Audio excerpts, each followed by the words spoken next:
So we all saw that Bungie has been cooking up some nice meals for us. I know I mentioned in one of my previous videos that Destiny 2 kind of fell off, and that was true, but I'm not going to be one of those people who keep shit-talking the company and the game even when they're finally trying to win us over one more time. You have to give credit where credit is due, and I cannot say that it's all just a big cover-up by Bungie, because this time it looks like they're actually trying, or so it seems. I wanted to talk about the major things that Bungie has released already, will release soon, or has shown something in their live streams or TWABs. I'm not calling them twids. The first thing that already released is one part of Into the Light, which includes fan-favorite returning weapons like Recluse, Midnight Coupe, Edge Transit, and many more. They're called the Brave Arsenal. And honestly, these guns look pretty damn good. They have insane perk combinations that nullify a lot of already existing guns, if you manage to get them. And by doing the Onslaught activity, you have a very small chance to get the shiny version of these guns, that have a nice shader and double perks in third and fourth columns, which makes it easier to snatch that god roll. The only thing that I personally don't like is that Bungie is playing on nostalgia for veteran players, but I guess it's alright since the guns are upgraded a lot and feel way different. Plus the incentive is that the guns are supposed to be returning guns and not new, which I fully understand. They have also released the Onslaught activity, which is a horde mode that people have been talking about and asking for ages already, and to be fair, it is actually nice fighting through waves and waves of enemies. The Onslaught has normal and legend versions.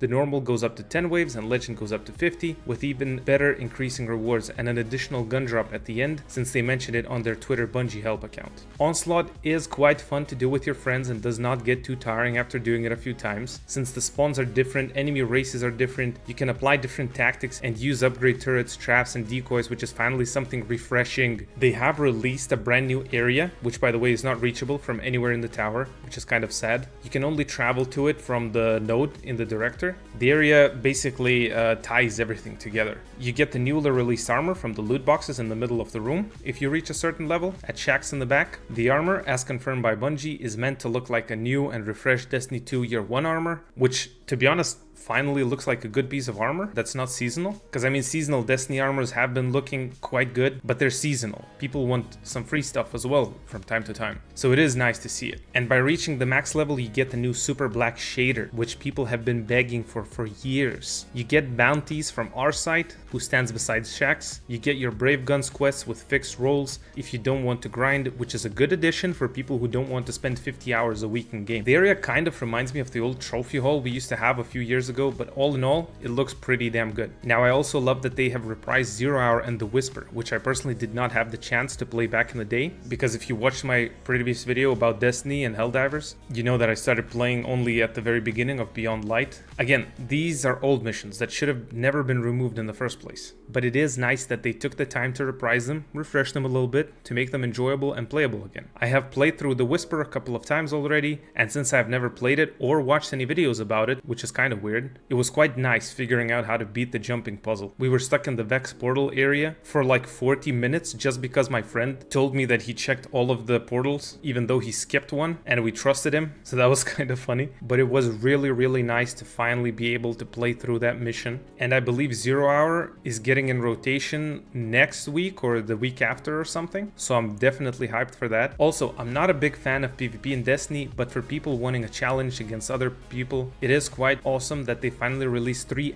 actual new maps for us. The last map, Disjunction, was a big flop, and when I talked with people, it seemed that they did not like it either. I'm not counting Cathedral of Dusk, which was released after, or should I say re-released after, Disjunction, because it was a returning map in Season of Plunder, like a few seasons ago, and the last actual new maps were back in Season of the Worthy, which is Season 10, so Bungie definitely gets a big W for this in my book. One more thing from Into the Light is the all-new Raid Boss Gauntlet, which is set to release on April 30th. We have never had anything like this, and to be quite honest with you, it sounds amazing. I also feel like there is a hidden twist behind this activity, because why would they release an activity increasing in difficulty each week right before the drop of the final shape? I have a feeling that this is to prepare us for the new raid, and from the looks of it, it might be the hardest raid to have ever been released in Destiny history. Otherwise, I would not understand why this activity is only dropping now. I love that it is going to drop raid weapons with red borders, as well as adept weapons, or time lost harrowed weapons for people who do not yet have them from the raids that have craftable weapons. And the title for this activity, Godslayer, sounds insane. I am quite hyped about this Raid Boss Gauntlet,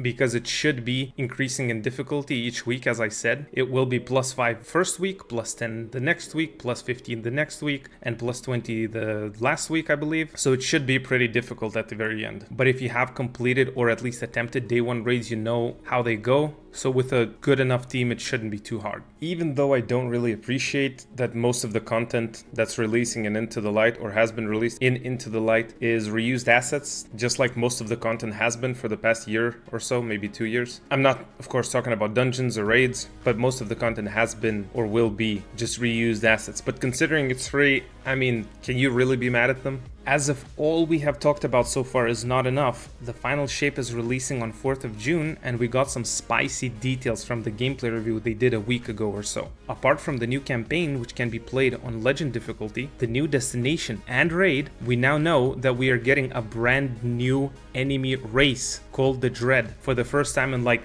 what, 6 years since Forsaken? People have been dreaming about this for years, literal years. I am so glad that they're finally listening to us and adding actual content, new enemies, guns, areas. And I'm not gonna lie, the Dread actually looks scary and fun to fight against. They have flying units, which I think is the first time in Destiny history seeing flying units, as well as Scion-like enemies, husks, weavers, and attendants. Now, we know that we are going inside the Traveler, but we definitely did not know we are getting a brand new subclass called Prismatic. What? Now, in my opinion, it could have been a red subclass we were all expecting for so long now, but Prismatic is of course better than nothing. It combines 2 already existing different subclasses, so like Solar and Stasis on a Hunter, or like Arc and Strand for Warlock. It basically makes it into one subclass. And the combined super ability is going to be called Transcendence. At least that's what I gathered and understood from the gameplay stream. But this new subclass is going to break the game. Just imagine a Hunter shatter skating and one-shotting a champion with Celestial Nighthawk. But at least Bungie finally understood that not everything is about trying to balance the game. Not only that, we are getting exotic class items, which are going to give us traits from other exotics. Now, in my opinion, I think that's kind of going to break the game a little bit, because if it gives you a trait from a different exotic while also being able to wear another exotic, why would we play the borrowed exotic in the first place? I guess we'll have to wait and see.